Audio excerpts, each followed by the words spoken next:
Good morning बच्चों। कक्षा 12 की सभी छात्र छात्राएं ध्यान दें।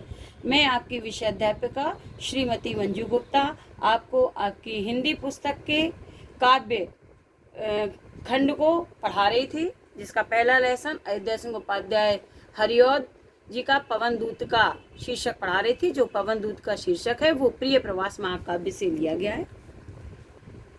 हरिऔध जी, मैं आपको 2 पैराग्राफ पढ़ा दिए थे हरिऔध जी के। अब आगे के पैराग्राफ पढ़ा रही हूँ, जिसको आप ध्यान से देखें। मेरे प्यारे नव जलद से कंज से नेत्र वाले, जाके आए ना मधुबन से ओ ना भेजा संदेशा। मैं रो रो के प्रिय विरह से बावली हो रही हूँ, जाके मेरी सब दुख कथा श्याम को तू सुना। हरिऔध जी कहते हैं कि राधिका जी पवन को अपनी दूतिका बनाकर उसके द्वारा श्री कृष्ण को अपना संदेश भिजवाती हैं। वे पवन से मार्ग में पड़ने वाली मनोहारी सुषमा का वर्णन करते हुए कहती हैं कि उस मनोहारी सुषमा को देखकर तू प्रभावित ना होना, ऐसा राधा जी पवन से कहती हैं। और कहती हैं कि हे पवन, मेरे प्यारे नव जलद से कंज से नेत्र वाले। मेरे प्यारे कौन? श्री कृष्ण। मेरे प्रिय श्री कृष्ण नवीन बादलों के समान कांति वाले और कंज से, कंज माने कमल, जलद माने बादल, कमल के समान नेत्र वाले। यहाँ पर उपमा अलंकार है।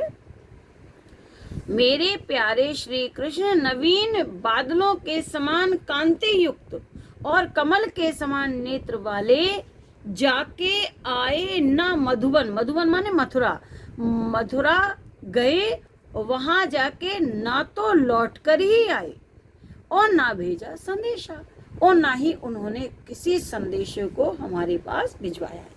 ये अंडरलाइन है, 3 लाइन है। इसकी आपको व्याख्या लिखनी होगी जो प्रश्न में पूछी जाती है, रेखांकित अंश की व्याख्या। राधा जी पवन से कहती हैं कि हे पवन, मेरे प्यारे नवीन बादलों के समान कांति वाले और कमल के समान नेत्र वाले श्री कृष्ण मथुरा जाकर ना तो आए और ना ही कोई उन्होंने अपना संदेशा भेजा। मैं रो रो के प्रिय विरह से बावली हो रही हूँ, जाके मेरी सब दुख कथा श्याम को तू सुना दे।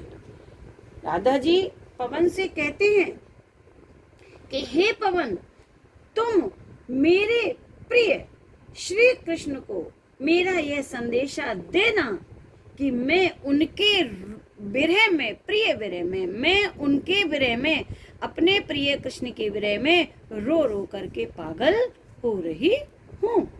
हे पवन, तुम मेरे प्रिय श्री कृष्ण के पास जाकर यह संदेशा कहना कि मैं अपने प्रिय अर्थात उन श्री कृष्ण के विरह में रो रो कर पागल हो रही हूँ, जाके मेरी सब दुख कथा श्याम को तू सुना दे। हे पवन, तू उनके पास शीघ्र चली जा और मेरी संपूर्ण दुख कथा को श्री कृष्ण को सुना दे। आगे राधा जी पवन से कहती है कि जब तू मार्ग में जाएगी तो तुझे बहुत मन को आकर्षित करने वाली सुंदरता मार्ग में मिलेगी। ज्यों ही मेरा भवन तज तू अल्प आगे बढ़ेगी। राधा जी कहती है जैसे ही तू मेरे भवन को, भवन यानी घर को, तज माने त्याग कर, अल्प माने थोड़ा सा, जैसे ही तू मेरे घर को त्याग कर थोड़ा सा ही आगे बढ़ेगी कि शोभा वाली सुखद, सुख को देने वाली अत्यंत सुंदर कितनी ही मंजु कुंजे मिलेंगी, तुझे ना जाने कितनी मधुर कुंजे मिलेंगी। तू रास्ते में जाएगी तो तुझे अत्यंत सुंदर सुख को देने वाली अनेक कुंजे मिलेंगी, जिनकी छाया, प्यारी छाया मृदुल स्वर से मोह लेगी तुझे भी, जिनकी प्यारी छाया बड़ी शीतल और आकर्षक है और पक्षियों के चहचहाने के वहां पर अत्यंत मधुर स्वर भी सुनाई दे रहे होंगे। तो उनकी प्यारी छाया को देखकर और मधुर पक्षियों के स्वर को सुन करके आकर्षित मत रहना। वे तुझे मोह लेंगी, आकर्षित करेंगी अपनी ओर, फिर भी तू उससे आकर्षित मत होना।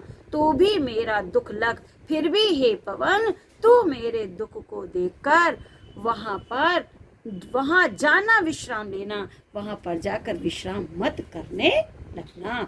राधा जी कहती हैं, हे पवन, जब जैसे ही तू मेरे घर को छोड़कर थोड़ा सा आगे बढ़ेगी कि ना जाने कितनी आकर्षक और सुंदर सुख को देने वाली अनेक कुंजे तुझे वहां मिलेगी।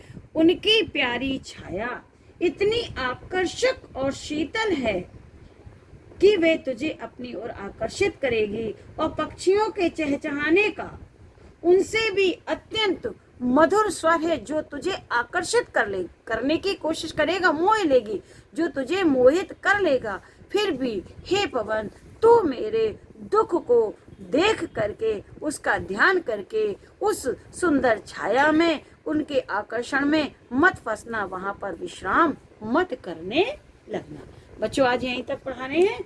इसके कुछ क्वेश्चन आंसर है जिसे आपको अपनी कॉपी में करना है। वे प्रश्न इस प्रकार,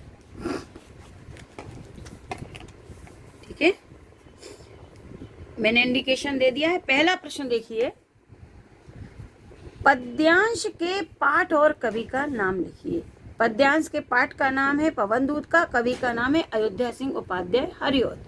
दूसरा प्रश्न है रेखांकित अंश की व्याख्या कीजिए। रेखांकित अंश आपके सामने है जिसकी व्याख्या आपको करना है। तीसरा प्रश्न है प्रस्तुत पद्यांश में राधिका किसको अपनी दूतिका बनाकर श्री कृष्ण के पास अपना संदेश भिजवाती है। बड़ा सरल सा उत्तर है कि प्रस्तुत पद्यांश में राधिका पवन को अपनी दूतिका बनाकर श्री कृष्ण के पास अपना संदेश भिजवाती है। चौथा प्रश्न है श्री कृष्ण कहाँ जाकर वापस नहीं आए। उत्तर होगा श्री कृष्ण मथुरा जाकर वापस नहीं आए। अगला प्रश्न है श्री कृष्ण के विरह में रो रो कर कौन पागल हो रही है। उत्तर है श्री कृष्ण के विरह में रो रो कर राधिका जी पागल हो रही हैं। बच्चों ये प्रश्न आप अपनी कॉपी में करते जाएंगे और इन पैरा को पढ़ते जाएंगे जिससे आपकी तैयारी होती जाएगी। आगे मैं आपको कल पढ़ाऊंगी। आप लोग क्वेश्चन आंसर अवश्य कर लें जिससे आपका काम पूरा होता जाए। Thank you.